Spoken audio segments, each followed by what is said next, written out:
McMaster, and we're here to talk to Professor Douek of Condordia University about the situation in Mali. We're here to talk to the professor about what's really been happening in Mali, what is the cause of the conflict, and where he sees the conflict going.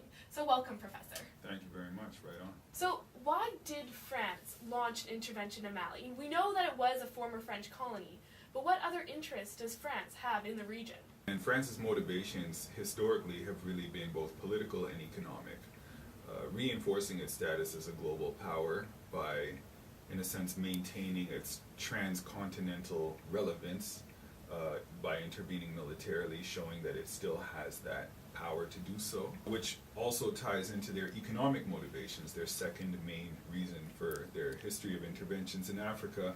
And of course, France continues to have very strong economic relations with its former countries, and in this case, Mali and the region, the natural resource that's most important is oil. Above and beyond that, it's worth mentioning that France has advertised its intervention as being also motivated by humanitarian concerns, and I think we always have to be skeptical when countries claim humanitarian motivations, but you also have to give them their due in that sense, and you need to look at the local Malian population that has largely received the French as heroes. And we know that the Tuareg rebels have been playing a huge part of this conflict, and we know that they have a vast diaspora. How has this diaspora really influenced the conflict as well? So the borders in that part of Africa, or across Africa, were really drawn by European powers in the late 19th and early 20th century in a way that really fragmented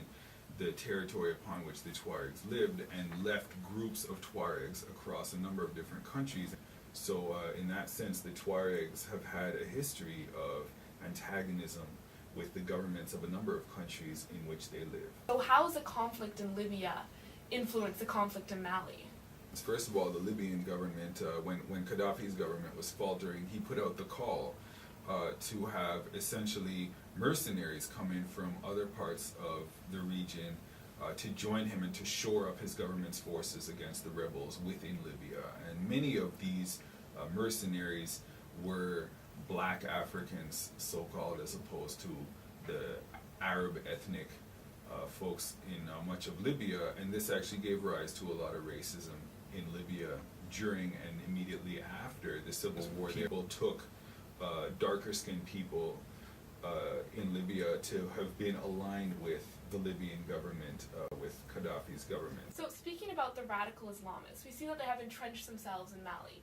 Do you think that they will be able to be completely removed from Mali? As we were saying, much of the local population in the northern region of Mali that was occupied by these Islamist rebels were not really sympathetic to the rebels. So that's one really interesting thing about these Al-Qaeda inspired groups, such as Al-Qaeda in the Islamic Maghreb, is that they pop up like a franchise. They draw their inspiration from Al-Qaeda's message, and then they set themselves up at a grassroots level. And even just a handful of these militants can perpetrate a bombing or some kind of attack that raises their profile far above their actual numbers. Yeah, you spoke about movements popping up close to home.